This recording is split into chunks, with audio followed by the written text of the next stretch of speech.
नमस्कार, मैं शिमला से राजेश मेहरोत्रा और आप 6 बजे का बुलेटिन देख रहे हैं। हिमाचल में जो राजनीतिक घटनाक्रम है वो बहुत तेजी के साथ आगे बढ़ रहा है और जब ऐसा लगता है कि अब स्थितियां थोड़ा नॉर्मल हो गई हैं, अब कोई और हलचल नहीं होगी तो कोई नई घटना हो जाती है।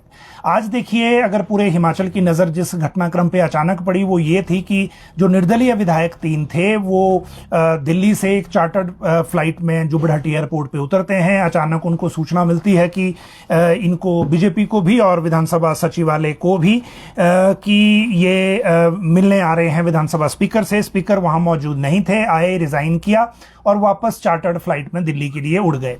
इससे पहले विधानसभा के इतिहास में विधायक जो है वो 5 साल की अवधि के लिए बनता है, लेकिन ऐसा कभी पहले रिपोर्ट नहीं है कि कोई निर्दलीय विधायक जिसको किसी का पार्टी का टिकट नहीं मिला हो, अपने दम पे चुनाव जीता हो और उसको इस्तीफे की कोई मजबूरी ना हो। बीजेपी कांग्रेस की बात समझ आती है, जो झगड़ा चल रहा है, लड़ाई चल रही है, लेकिन निर्दलीय विधायकों के इस्तीफे ने ये बता दिया है कि जो मामला है वो थोड़ा ज्यादा गंभीर है, जितना हम समझ रहे हैं उससे ज्यादा। क्योंकि कोई विधायक 3 साल 9 महीने की विधायकी छोड़कर जो है इस सारे विवाद में अब एक तरह से 3 और विधायक कूद गए हैं। मतलब ये कि अब 9 जो विधानसभा उपचुनाव अब हिमाचल में होंगे, वैकेंसी चाहे जब मर्जी नोटिफाई हो। पूरे दिन की घटनाक्रम है, उसकी आपको जानकारी देंगे। 6:30 बजे भाजपा विधायक दल की बैठक शिमला में बुलाई गई है। इस बैठक को जयराम ठाकुर को बीच में छोड़ना पड़ा है, वो दिल्ली चले गए हैं। उसकी वजह क्या है वो भी आगे बात करेंगे। लेकिन क्या जो बीजेपी के विधायक दल है इसके बाद भी, क्योंकि बहुत सारी चर्चा अब अलग अलग कई जगह अफवाहें उड़ रही हैं, कई जगह अलग अलग की चर्चाएं हैं। क्या कहीं भाजपा की रणनीति प्लान बी के तहत ये है कि क्या बीजेपी के विधायक भी इस्तीफा दे सकते हैं? तो इन सारे सवालों का जवाब आपको आगे देंगे। 13 सीटों पे अब चुनाव हिमाचल में कैसे आ गए हैं वो भी बात करेंगे। चार्टर्ड फ्लाइट पे दिल्ली जयराम ठाकुर क्यों गए हैं? उपचुनाव पर आयोग ने भी एक फैसला ले लिया है आज, उसकी भी आज बात करेंगे कि क्या फैसला लिया है। मुख्यमंत्री सुखविंदर सिंह सुक्खू ने भी आज के घटनाक्रम पर एक सवाल पूछा है और आज प्रेस वार्ता में प्रतिभा सिंह के साथ ये आए थे, लेकिन उस प्रेस वार्ता में एक सवाल पर प्रतिभा सिंह भड़क गई और उन्होंने क्या कहा वो भी आपको बताएंगे। बागी एमएलए के घर तोड़ने का नोटिस दिया गया है अवैध निर्माण के नाम पर, उस पूरे घटनाक्रम की बात करेंगे। उसमें नोटिस में क्या है वो बताएंगे आपको। विधायक ने क्या कहा सोशल मीडिया पे, इंद्रदत्त लखनपाल की बात है ये, जो अब एक तरह से पूरे विधायक कब आप कह सकते हैं, उन्होंने क्या कहा वो भी बात करेंगे। और आज जयराम ठाकुर ने क्या कहा इस मसले पर, उसकी बात भी करेंगे। 1500 के फॉर्म पर आखिरकार जो चुनाव आयोग का एक ऑर्डर हो गया है, डिपुओं के राशन को लेकर भी एक ऑर्डर है, उसकी भी बात करेंगे। बिजली बोर्ड की सैलरी को लेकर भी बात करेंगे। बड़ी नेगेटिव चीजों के बीच में ये पॉजिटिव खबर है।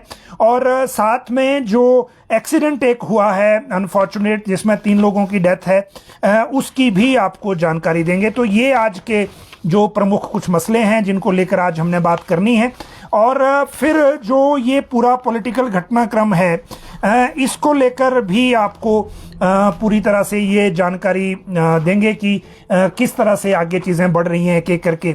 जहाँ तक बात सड़क हादसे को लेकर शुरुआत है तो वो ये टिहरी के समीप ये हुआ है, बजौरा और कटौला राजमार्ग पर, और यहाँ एक जीप जो है वो अनियंत्रित होकर गिर गई है खाई में। 3 लोगों की डेथ इसमें बताई जा रही है। इसमें जो चीज़ गौर करने वाली है वो ये है कि बरसात के दिनों में 6 महीने पहले इस सड़क पर जो मलबा गिरा हुआ था उसको साफ नहीं किया गया था और मलबा जब साफ नहीं हुआ तो उसके बाद ये एक्सीडेंट जो है वो बताया जा रहा है। हालांकि जो पूरी तरह ये लोग जो हैं मनाली कुल्लू की ओर से मंडी आ रहे थे बाया कटौला, जो एक रोड है, और उसमें ये हादसा हुआ है जिसमें 3 लोगों की जान गई है। इसके बाद अगली बात करेंगे और वो बिजली बोर्ड की जो सैलरी है उसकी बात कर लेते हैं। चुनाव आचार संहिता का दौर है, बिजली बोर्ड वाले ओल्ड पेंशन मांग रहे थे, वो तो हुई नहीं, लेकिन चुनाव के बीच में उनकी सैलरी पे कोई असर ना हो इसको लेकर जरूर चिंता कर्मचारियों में रहती है। लेकिन अच्छी बात यह है कि करीब 324 करोड़ के आसपास का जो परमिशन है वो राज्य सरकार से अब मिल गई है और इस परमिशन के बाद एटलीस्ट अगले 2 महीने के लिए, अगर आप ये मान लें, क्योंकि कुछ लोन की व्यवस्था भी बिजली बोर्ड ने कर दी है, वहाँ से जो सैलरी का संकट है एटलीस्ट जो ये चुनाव के 2 महीने हैं इसमें नहीं होने वाला। तो उसके लिए बिजली बोर्ड के लिए ज़रूर ये राहत भरी खबर है। इसके बाद अगली अगर हम बात करें तो जो अगला मामला चला हुआ है उसको लेकर जो अभी सब्जेक्ट है वो डिपुओं का जो राशन है उसको लेकर ऑर्डर है। राशन डिपो में अब बिना फोटो वाले पैकेट या खुली दालें ही मिलेंगी, क्योंकि दालों की जो सप्लाई थी उसमें कई बार राज्य सरकार के सीएम के फोटो वाले पैकेट भी थे। लोकसभा चुनाव की आचार संहिता के कारण इन पैकेट्स को रोका गया है। अब जो खुली दालें ही देनी पड़ेंगी और किसी तरह का फोटो इसमें नहीं होगा। ये शिकायत मिलने के बाद ये ऑर्डर किए गए हैं। 19 लाख राशन कार्ड उपभोक्ता हैं और ये जो सप्लाई मिलती है एपीएल बीपीएल जो भी हैं चाहे उन सब के लिए ये लागू होगी। इसके बाद अगली बात करें वो 1500 के फॉर्म पर ऑर्डर है। देखिए 1500 के फॉर्म को लेकर अलग अलग तरह का विवाद लगातार चल ही रहा था, लेकिन अब राज्य निर्वाचन विभाग ने इंदिरा गांधी प्यारी बहना सुख सम्मान योजना में आवेदन प्रक्रिया पर तत्काल प्रभाव से रोक लगा दी है। सभी जिलों को यह आदेश भेज दिए हैं, संबंधित विभाग को भी। कोई भी आवेदन फॉर्म के जरिए विभाग स्वीकार नहीं करेगा जिसमें जो कोई डायरेक्ट कनेक्ट नहीं है। जैसे लोक मित्र केंद्र के माध्यम से अगर कोई आवेदन करना चाहे तो वो आवेदन कर सकता है, वो प्रोसेसिंग में आगे नहीं जाएगा। लेकिन फिजिकली सरकारी दफ्तर में कतारें लगाकर लाइनें लगाकर या फॉर्म जमा करवाने की प्रक्रिया पर रोक लगवा दी गई है। राज्य निर्वाचन विभाग ने ये जो है आगे ऑर्डर आगे कर दिया है। प्रक्रिया को आदर्श आचार संहिता के दौरान रोका गया है और सभी 12 जिलों में इसके बारे में आदेश भेजे गए हैं। ये चुनाव आयोग की तरफ से आज बताया गया है, जिसकी जानकारी हमने आपके साथ साझा की। अब अगली बात है जो बागी एमएलए को घर तोड़ने का नोटिस है। देखिए इसको लेकर अलग अलग बयान भी आए हैं। पहली बात तो ये कि पहले हम आपको ये बता दें कि वो नोटिस दरअसल है क्या जिसको लेकर इतना विवाद या सारी चीजें हो रही हैं। देखिए इंद्रदत्त लखनपाल ये पूर्व विधायक आप अब कह सकते हैं, कांग्रेस के बागी थे। इनको जो नोटिस है ये दिया गया है नगर निगम शिमला के माध्यम से वास्तुक योजनाकार की ओर से, और ये कहा गया है कि 15 को ये जो ऑर्डर है इसमें जो धारा है वो 253 की अलग से लगाई गई है। अवैध निर्माण को जारी कारण बताओ नोटिस हिमाचल प्रदेश नगर निगम अधिनियम 1994 की धारा 253 में दिया गया है। ये व्यक्तिगत सुनवाई के लिए 23 मार्च 2023 को इनको बुलाया गया है। ये तो हो गया जो नोटिस है। नोटिस के बाद इस पे इंद्रदत्त लखनपाल ने सोशल मीडिया के जरिए दिल्ली से ही जवाब दिया, क्योंकि वो खुद आए नहीं थे। और इन्होंने कहा कि आज हजूर की ओर से फरमान आया है, 253 का नोटिस दिया है, बताओ कि तुम्हारा घर क्यों ना तोड़ दिया जाए। मेरा घर लोगों के दिलों में है, पर खैर दिल भी तोड़ ही दिए हैं अपने। और मैं बहुत समय से चुप रहा। बहुत सी चीज़ें ऐसी बोल सकता हूं जो शायद मुख्यमंत्री जी को भीतर तक चुभ जाएं। पार्टी में रहा हूं, बहुत कुछ जानता हूं, मगर कृत घन नहीं हूं। इसीलिए और भी बड़ी सारी बातें हैं, लेकिन ये इनकी तरफ से प्रतिक्रिया दी गई। आज जयराम ठाकुर ने जब मीडिया से बातचीत की तो उन्होंने 2 लोगों का नाम लिया, एक रवि ठाकुर का, एक लखनपाल का, और ये जो उनका जवाब था वो भी दिखाया। जयराम ठाकुर ने कहा कि एक को घर तोड़ने का नोटिस दिया है, दूसरे के घर के बाहर डंगा लगा दिया, जब डंगे को हटाया तो एफआईआर कर दी। तो ये जो तरीके हैं, ये तरीके जो हैं वो किस ओर ले जा रहे हैं इस प्रदेश को, ये लोग जानते हैं, ये उन्होंने कहा। लेकिन इसमें पूरा मामला क्या है, जब वो पेशी के लिए आएंगे फिर पता लगेगा कि ये कितना गंभीर ऑफेंस था या क्या चीजें इसमें थी, और क्या जब सरकार सत्ता में थी तो तब उनको अवैध निर्माण का पता था या नहीं था। ये जरूर इसमें एक सवाल है। प्रेस वार्ता में प्रतिभा सिंह भड़की हैं, उनकी भी बात कर लें। उससे पहले बात कर लेते हैं मुख्यमंत्री सुखविंदर सिंह सुक्खू की, जो आज इस प्रेस वार्ता में दोनों साथ आए थे, और बड़ा अनएक्सपेक्टेड इसलिए लगा सबको क्योंकि पिछले कल का जो घटनाक्रम था वो सबके सामने है। घटनाक्रम इस तरह का कि पहले तो जो प्रतिभा सिंह हैं उन्होंने दिल्ली से आने के बाद ये कह दिया था कि वो खुद चुनाव नहीं लड़ेंगी, लेकिन 6 जो उपचुनाव हैं उनके लिए काम करना पड़ेगा क्योंकि सरकार बचानी है, तो वो पूरे प्रदेश के लिए खुद को अवेलेबल रखना चाहती हैं। लेकिन ये भी कह दिया साथ में कि कार्यकर्ता बिल्कुल निराश है, एमपी लैड बांटने से केवल चुनाव नहीं लड़े जाते, तो फिर इसलिए वो चुनाव नहीं लड़ रही हैं। इस बात को एक तरह से आप ये कह सकते हैं कि ऑफेंस में बताया गया, क्योंकि जो कोऑर्डिनेशन कमेटी बनाने के ऑर्डर जब वो ऑब्जर्वर्स ने करवाए थे, जो आए थे यहाँ पे संकट दूर करने, उन्होंने भी कहा था, खासकर भूपेंद्र सिंह हुड्डा ने, कि कोई भी पार्टी के फोरम से बाहर बात नहीं करेगा, खासकर मीडिया से बात नहीं करेगा। तो ये जो बात है प्रतिभा सिंह की, इसको एक तरह से ये माना गया कि चुनाव से ठीक पहले ये जो बात है ये सही नहीं है, क्योंकि इससे अपना कैडर डिमोरलाइज होता है और बीजेपी को आगे फायदा होगा। तो उस चीज को एक काउंटर करने के लिए बात जो है जरूर कही गई है। लेकिन आज फिर अचानक एक प्रेस कॉन्फ्रेंस का नोटिस आया कि सुखविंदर सिंह सुक्खू और प्रतिभा सिंह प्रेस वार्ता को संबोधित करेंगे, तो ऐसा लगा कि हो सकता है पिछली बातों पे भी कोई बात हो, क्योंकि उसके बाद कल शाम को विधायकों की तरफ से प्रतिभा सिंह के खिलाफ पत्र जारी करने की बात हो गई। हालांकि वो देर रात तक वो पत्र की कॉपी मिली, उसमें सिग्नेचर 31 के टोटल है नहीं जैसा कहा गया था, लेकिन कुछ के तो हैं ही, तो वो एक अलग सेपरेट विषय है। लेकिन एक बात बड़ी इंपॉर्टेंट इसमें यह है कि आज जब प्रेस वार्ता में आए तो उसका मुख्य उद्देश्य यह था कि जो कांग्रेस का जो बैंक अकाउंट है इनकम टैक्स ने जिसको सीज या होल्ड कर दिया है, उसका विरोध किया सुखविंदर सिंह सुक्खू ने भी और साथ में प्रतिभा सिंह ने भी। एक ही लोकतंत्र की हत्या करने वाली बात है, लेवल प्लेइंग फील्ड डिस्टर्ब होता है। चुनाव से ठीक पहले अगर पार्टी के अकाउंट्स को बंद कर देंगे तो फिर कैसे चुनाव लड़ा जाएगा, तो ये लोकतंत्र की हत्या की बात है। दूसरी बात कह दी गई केजरीवाल की गिरफ्तारी पर। वैसे तो पूरे आज हिमाचल में भी कुछ प्रदर्शन करने की इन्होंने ठानी थी, लेकिन आम आदमी पार्टी का क्योंकि यहां बेस है नहीं तो वो हो नहीं पाया उस तरह से। लेकिन कांग्रेस ने जरूर समर्थन दिया कि चुनाव से ठीक पहले एक चुने हुए मुख्यमंत्री को इस तरह अरेस्ट कर लेना ये भी लोकतंत्र के लिए ठीक नहीं है। लेकिन इस सब के बीच में जब मुख्यमंत्री से ये पूछा गया कि 3 निर्दलीय विधायकों ने आज इस्तीफा दे दिया है, तो उन्होंने कहा कि इसमें सवाल सबसे पहले ये उठता है कि निर्दलीय विधायकों ने आखिरकार ये कदम क्यों उठाया। कहीं इसके पीछे पैसे का लेन देन तो नहीं है, कोई लालच तो नहीं है, क्योंकि निर्दलीय विधायकों पे ना तो बीजेपी का दबाव हो सकता है ना कांग्रेस का हो सकता है। अगर मेरे से कोई नाराजगी है तो मेरे से कोई उम्मीद भी नहीं होनी चाहिए, उनका मकसद ये था, क्योंकि वो कांग्रेस के विधायक तो नहीं है। कांग्रेस के विधायकों की जो नाराजगी है उन्होंने अपने ढंग से स्टेप उठा ही लिया है, वो दिख ही रहा है सबको। लेकिन निर्दलीयों का ये स्टेप नहीं बनता, ये सबके और बाकियों के लोगों के मन में भी सवाल है, और इस सवाल को हम आगे विस्तृत डिस्कस भी करेंगे कि नियम क्या है, क्यों इस्तीफा दिया और इस्तीफा देने से निर्दलीय विधायकों को क्या फायदा दिखा और बीजेपी के लिए ये कदम क्यों जरूरी था। तो ये इनकी बात आगे करेंगे। लेकिन सीएम ने जरूर ये सवाल किया कि इनसे पूछना चाहिए कि अगर इनको क्या इससे फायदा है, क्योंकि उन पे तो कोई दबाव नहीं है। वो राज्यसभा चुनाव में क्रॉस वोट भी कर सकते हैं, वो जिस मर्जी को वोट भी दे सकते हैं, तो उनके ऊपर ये कोई बात लागू नहीं होती। तो अगर हम वैसे इसी तर्क को अगर माने तो निर्दलीय विधायकों के खिलाफ जो एफआईआर हुई या जो केएल ठाकुर के क्रशर पे जो कार्रवाई हुई या उनके जो परिजनों का था, तो फिर उसकी जरूरत क्या थी तो सरकार की। तो यही सवाल निर्दलीय विधायकों ने फिर पूछ लिया जब वो विधानसभा आए। लेकिन ये सवाल सीएम की तरफ से पूछा गया।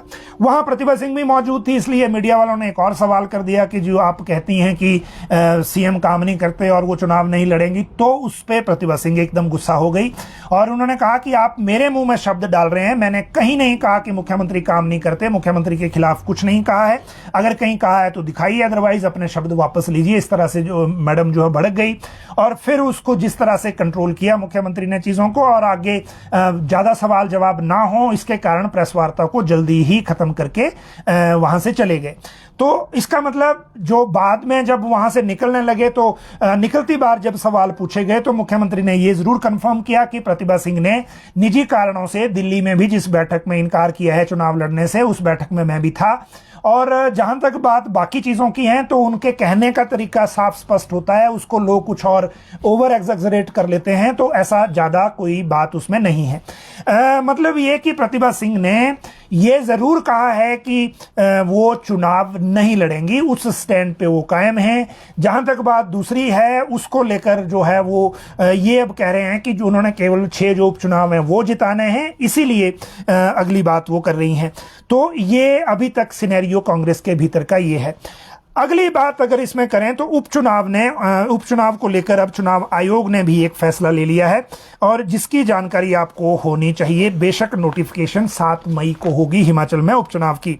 देखिए ये वैसे 18 मार्च की नोटिफिकेशन है मुख्य निर्वाचन अधिकारी मनीष गर्ग की ओर से, और इसमें यह कहा गया है कि जो भारत निर्वाचन आयोग है उनकी तैयारी और निर्देशों के अनुसार जो उपचुनाव है सीट नंबर 18 धर्मशाला, 21 लाहौल स्पीति, 37 सुजानपुर, 39 बड़सर, 42 गगरेट और 45 कुटलैहड़ में उपचुनाव के लिए 85 वर्ष से अधिक के जो बुजुर्ग हैं या जो बेंचमार्क जो डिसेबल्ड हैं उनके लिए, या फिर जो कोविड-19 संदिग्ध हैं उनके लिए डाक मतपत्र जारी करने के संबंध में जो सर्वसाधारण को जो सूचना है वो प्रकाशित की जा रही है कि वो उसके लिए अप्लाई कर सकते हैं डाक मतपत्रों के लिए, ताकि वो उनको जो आ नहीं सकते बुजुर्ग भी उनके लिए घर से वोटिंग है, दिव्यांगों के लिए भी है, और जो कोविड-19 के पॉजिटिव हैं उनके लिए पिछली बार से व्यवस्था थी, और जो डिसेबल्ड है उनके लिए भी है। तो ये जो व्यवस्था है वो शुरू कर दी गई है। इसका मतलब ये हुआ कि उपचुनाव की जो प्रक्रिया है वो लगभग शुरू हो गई है। बेशक नोटिफिकेशन जो है वो आगे 7 मई को होनी है। इसके बीच अब बात करेंगे जो चार्टर्ड प्लेन में दिल्ली क्यों गए जयराम ठाकुर, और शुरुआत करेंगे निर्दलीयों के इस्तीफे से। आज जो पूरा घटनाक्रम है वो कैसे हुआ, क्यों हुआ, और इसकी आगे हिमाचल की राजनीति में या राज्य सरकार पर इंप्लीकेशन क्या है। देखिए, आज तीन निर्दलीय विधायक, वैसे अगर आपने परसों दिव्य हिमाचल पढ़ा होगा तो फ्रंट पेज की हेडलाइन थी कि हिमाचल में 9 सीटों पर उपचुनाव होंगे विधानसभा के, और 6 तो जो बागी जो कांग्रेस के हैं उनके तो पहले से थे, 3 निर्दलीयों के भी हो सकते हैं, ये हमने परसों बताया था। और आज इन्होंने आके रिजाइन कर दिया। देखिए, निर्दलीय विधायक के लिए रिजाइन करने की जरूरत क्यों थी? अगर निर्दलीय विधायक ने राज्यसभा चुनाव में वोट किया है तो उस पर कोई बंदिश नहीं है रिजाइन करने की, पहली बात। क्रॉस वोटिंग का कोई एंटी डिफेक्शन लॉ निर्दलीय विधायक पे नहीं लगता, दूसरी बात। तीसरी बात ये कि उसको रिजाइन क्यों करना है ये समझने की जरूरत है। कानून ये कहता है कि जो इंडिपेंडेंट एमएलए चुन के विधानसभा के अंदर आता है वो उस अवधि के लिए, जिस अवधि के लिए उसको चुना गया है, मान लीजिए 5 साल के लिए, उस अवधि के लिए एज इंडिपेंडेंट एमएलए अपनी आइडेंटिटी खत्म नहीं कर सकता, लूज नहीं कर सकता। अगर कोई बीएसपी के माध्यम से चुन के आता है, जैसे नाहन के जो एक विधायक थे वो आ गए थे चुन के विधानसभा में, बाद में वो मर्ज कर लिया था उन्होंने खुद को, तो अगर किसी पार्टी से आता है वो खुद को मर्ज कर सकता है दूसरी पार्टी में। इंडिपेंडेंट अपने आप को मर्ज नहीं कर सकता किसी पार्टी में। वो दूसरी पार्टी को समर्थन दे सकता है विधानसभा के अंदर सर्टेन बिजनेस को पास करने के लिए या चीजों के लिए, जिसके कारण उसको एफिलिएटेड एमएलए कहा जा सकता है, लेकिन वो पार्टी ज्वाइन नहीं कर सकता इंडिपेंडेंट एमएलए। लेकिन इन इंडिपेंडेंट एमएलएज ने पार्टी ज्वाइन करनी थी, इसीलिए दिल्ली में भाजपा का पटका या सदस्यता ग्रहण करने से पहले या पटका पहनने से पहले उनको विधानसभा में अपनी आइडेंटिटी लूज करना जरूरी था। इसी वजह से उन्होंने रिजाइन किया, ना कि जो ये क्रॉस वोटिंग या बाकी कोई प्रेशर था। अब दूसरी तरफ आते हैं, इन लोगों को रिजाइन कराना क्यों जरूरी था, बीजेपी के लिए या फिर जो बाकी 6 बागी थे उनके लिए? हमने दोनों पक्षों से बात की। जो बाकी कांग्रेस के बागी हैं, खासकर इनमें 2 बड़े ऑपरेशनल हैं, वो जो राजेंद्र राणा और सुधीर शर्मा, जिनको इन नियमों का पता है और बाकी सारी चीजों का भी, और जो इस सारे मामले में सभी के साथ डिस्कशन में भी रहे हैं। इनका ये आरोप है कि जो सरकार की तरफ से, आज वैसे जयराम ठाकुर ने प्रेस वार्ता में बात कही भी, इनका ये आरोप है कि जो कांग्रेस सरकार की तरफ से 3 मंत्री इनके साथ लगातार फोन पे संपर्क में थे, बार बार फोन कर रहे थे और इनको अलग अलग तरह के प्रलोभन दिए जा रहे हैं। कभी बोल रहे हैं मंत्री भी बना सकते हैं, कभी बोल रहे हैं कि लीडरशिप में भी विचार कर लेंगे लोकसभा चुनाव के बाद, लेकिन आप एक बार आ जाइए उसके बाद आगे चीजें करेंगे। ये इनका आरोप है। सरकार की तरफ से क्या है वो सरकार ने जवाब देना है, लेकिन इनका आरोप यह है कि इनको बार बार प्रलोभन दिए जा रहे थे, और उसकी वजह यह है कि सरकार को अपना मेजॉरिटी मार्क हासिल करने के लिए सिर्फ एक एमएलए चाहिए 34 से 35 करने को, जबकि बीजेपी को अगर मेजॉरिटी मार्क लाना है तो उनको सभी 9 सीटें पहले जीतना जरूरी है। यह सबसे बड़ा फिगर है, इसीलिए बाकी सारी चीजें जो है वो बाद में तय होंगी। लेकिन जो एक एमएलए का जो विकल्प है वो सरकार के लिए ना बचे, क्योंकि 3 में से अगर एक भी टूट जाता तो वो 35 हो जाने थे दूसरी तरफ, और इसीलिए वो बेशक मर्ज कांग्रेस में नहीं हो सकते, लेकिन समर्थन तो अपना दे ही सकते हैं जब फ्लोर पे बात आए या गवर्नर हाउस जाने की बात आए। तो इसीलिए ये करना जरूरी था, ये बात समझने की है जो ये कह रहे हैं। बीजेपी के लिए भी वही बात है जो इन बागियों के लिए है कि अगर 3 को छोड़ देते तो इनमें से अगर एक भी छिटक जाता इनसे तो फिर वो 35 दूसरी तरफ हो गए थे। जबकि बीजेपी को या फिर विपक्ष को अपना फिगर बनाने के लिए बहुत लंबा गैप है 9 सीटों का, और उसके बाद भी 34-34 ही हो रहे हैं। तो ये एक बहुत अलग फिगर इसमें है। अब इनके इस्तीफा देने की पूरी घटना हुई कैसे, ये भी आपको समझना है। जुब्बड़हट्टी एयरपोर्ट पे चार्टर्ड फ्लाइट अचानक उतरती है, तीनों इसमें होंगे राकेश जम्वाल, जिनकी ड्यूटी राकेश जम्वाल और जो विक्रम ठाकुर हैं उनकी ड्यूटी लगी हुई है इनके साथ। तो वो राकेश जम्वाल इनके साथ चार्टर्ड फ्लाइट में आए, और आने के बाद यहाँ पर वो विधानसभा सचिव से मिले। स्पीकर यहाँ नहीं थे, सचिव को इस्तीफा दिया, जयराम ठाकुर साथ थे। और जब सचिव को इस्तीफा दिया तो उन्होंने कहा कि आप स्पीकर को कहिए, जयराम ठाकुर ने उसी वक्त, आपने लाइव भी देखा होगा, कि इस इस्तीफे को जल्दी नोटिफाई करें, वैकेंसी जल्दी घोषित करें। आपको याद होगा 29 फरवरी को जब इनको डिस्क्वालीफाई किया गया था कांग्रेस के 6 एमएलएज को, तो सेम डे स्पीकर ने नोटिफिकेशन कर दी थी। तो ये चाह रहे थे कि जितना आपने उस दिन किया उतनी फास्ट आज भी करिए और वैकेंसी घोषित करिए। और वैकेंसी घोषित करना इसलिए जरूरी है क्योंकि तभी 7 मई की नोटिफिकेशन पे ये 3 सीटें भी वैकेंसी पे आएंगी। और निर्दलीय विधायक ये चाहते हैं कि वो बीजेपी की टिकट पे चुनाव लड़ें, और चुनाव जो है वो नरेंद्र मोदी के इलेक्शन के साथ हो, ये मकसद है। तो जयराम ठाकुर ने इसलिए वहां कहा। उसके बाद ये फिर से उसको गारंटी तय करने के लिए गवर्नर के पास आए, और गवर्नर को भी यही शिकायत की कि स्पीकर हमें नहीं मिले इन पर्सन, क्योंकि इन पर्सन मिलना जरूरी है, उसकी वीडियोग्राफी होनी चाहिए कल को अगर वो नोटिफिकेशन नहीं होती है तो स्पीकर के पास भी ये आए, और स्पीकर ने गवर्नर के पास आए और गवर्नर को भी यही कहा कि आप स्पीकर को कह दें और ये वैकेंसी जल्दी नोटिफाई हो जाए।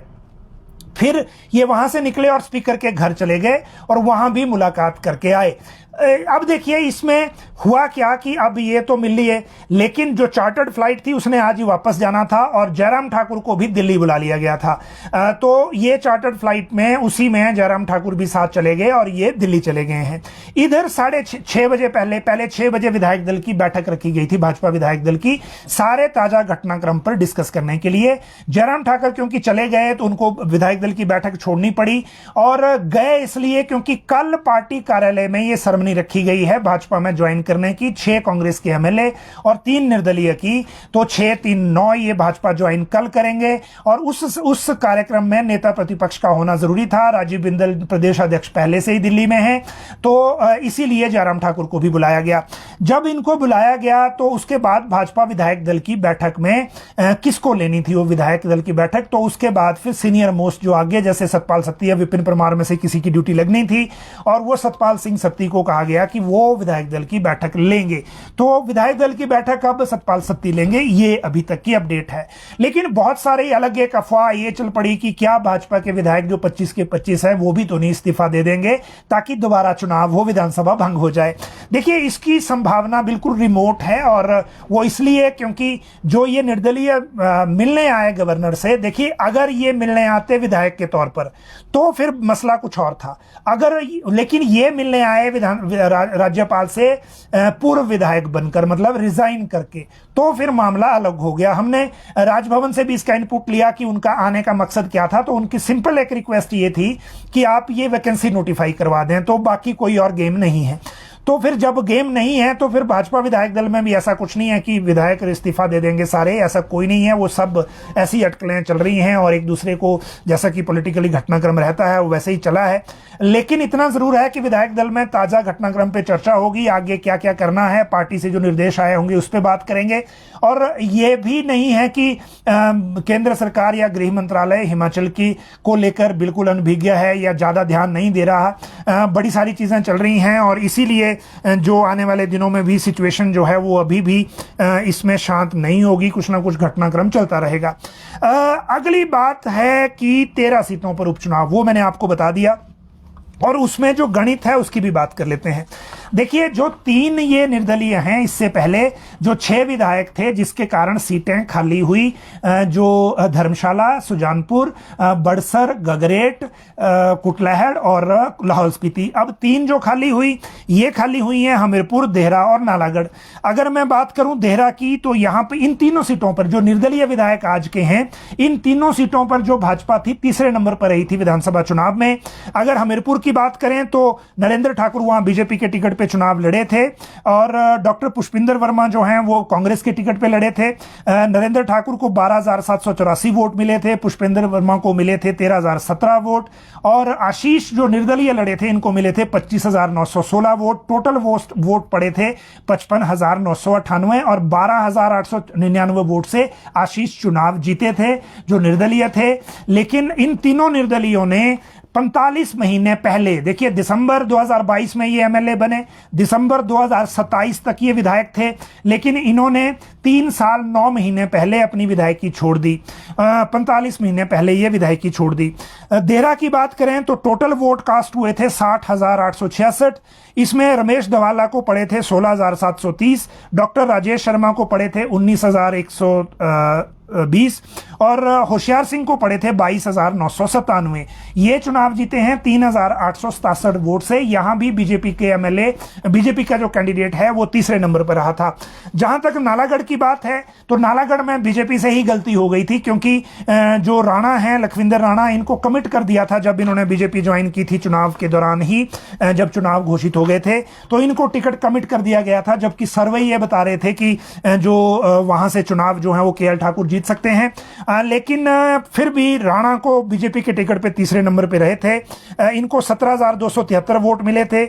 हरदीप बावा को 20,163 वोट मिले थे और केएल ठाकुर निर्दलीय 33,427 वोट ले गए थे। यहां सबसे ज्यादा 75,258 वोट पड़े थे और ये 13,264 वोट से जीते थे। तो ये तीनों सीटों पर अब दोबारा से उपचुनाव होने हैं। तीनों सीटों पर बीजेपी जो है वो तीसरे नंबर पर रही थी, लेकिन जो जीते थे वो अब बीजेपी पे आ गए हैं। लेकिन जो वहां से बीजेपी के प्रत्याशी हैं वो क्या करेंगे वो आगे पता चलेगा। लेकिन 6, 3, 9 और 4 लोकसभा 13 सीटों पर अब चुनाव होने जा रहे हैं। 4 पे चुनाव होगा, बाकी 9 सीटों पर उपचुनाव होगा। और अभी भी हालांकि 7 मई बड़ी दूर है, अभी तक क्या क्या होना है किसको पता, और क्या अभी भी ये 13 सीटों का आंकड़ा और बढ़ सकता है या कुछ और हो सकता है, वो भविष्य ही बताएगा। लेकिन जयराम ठाकुर को भी फिर वहां जाना पड़ा है, और क्यों जाना पड़ा वो भी मैंने आपको बता दिया। हालांकि अभी जो ये लोग ज्वाइन किए हैं, यहां जब ज्वाइन किए हैं तो सोशल मीडिया पे जो रिएक्शन है वो ज्यादा पॉजिटिव नहीं रहा है, जो ये निर्दलीय विधायकों का, क्योंकि पब्लिक को ऐसा लग रहा है कि इनको रिजाइन करने की कोई जरूरत नहीं थी। कांग्रेस वालों की तो वजह समझ आती है, लेकिन इनको बेशक ये बीजेपी कोई समर्थन देते या देते रहते, लेकिन रिजाइन करने की जरूरत नहीं थी। इसीलिए सोशल मीडिया पे लोगों ने तो दूसरी तरफ रिएक्ट किया है, मतलब इनके विरोध में रिएक्ट किया है। लेकिन फैसला तो जनता के बीच में जाके होगा, और वो उपचुनाव में होगा कि ये कदम सही था या गलत था। और अभी भी आने वाले दिनों में क्या क्या चीजें होंगी वो बात अलग है। मुख्यमंत्री ने भी ये हिंट किया है कि वो चुनाव क्षेत्रों का दौरा करके आए हैं बहुत सारे, और माहौल बहुत अच्छा है। कांग्रेस के पास प्रत्याशियों की कमी नहीं है, ये चुनाव पूरे दमखम से लड़ेंगे। और जिन चुनाव क्षेत्रों का दौरा उनसे रह गया था, उनका वो चुनाव क्षेत्रों का दौरा जल्दी शुरू करने वाले हैं। उस दौरे के दौरान प्रदेश अध्यक्ष भी उनके साथ रहेंगी। इस तरह की बातें सीएम ने भी की है। तो आने वाला समय इंटरेस्टिंग है, इसमें क्या क्या होता है और क्या नहीं होता। लेकिन एक बात पे ये ध्यान देने वाली बात है कि कल बीजेपी में ज्वाइन करने के बाद एक तो जो कोर्ट से केस वापस लेना है, वो लीगल पोजीशन वहां क्या रहेगी वो देखना है, और दूसरा जब ये वापस आते हैं तो क्या होता है, और इनके साथ जो सीआरपीएफ की जो सिक्योरिटी है वाई कैटेगरी की, वो भी क्या बनी रहेगी या उस पर कुछ बात होगी, उसके बारे में भी कल जब ये ज्वाइन करेंगे उसके बाद जब हिमाचल आएंगे तो ही पता चलेगा। लेकिन हिमाचल आने के बाद माहौल बहुत गर्माने वाला है, क्योंकि ये जो सारी चीजें हो रही हैं, ये कांग्रेस के सरकार के बीच में एक साल क्या क्या हुआ, क्या क्या चल रहा था, ये निर्दलीय विधायक तो छोड़िए, कांग्रेस के विधायक जरूर बात करेंगे। सरकार की तरफ से कौन काउंटर करेगा, फील्ड में कौन जवाब देगा, वो भी बात देखने की होगी। और प्रदेश की जनता इस सारे प्रकरण को किस तरह से लेती है, वो जनादेश जब आएगा तब पता लगेगा कि वोटिंग में क्या होगा। तो ये आज की कुछ प्रमुख घटनाक्रम था। आप सब लोग लाइव जुड़े, बहुत बहुत शुक्रिया। कल फिर मिलेंगे इसी समय इसी प्लेटफॉर्म पर।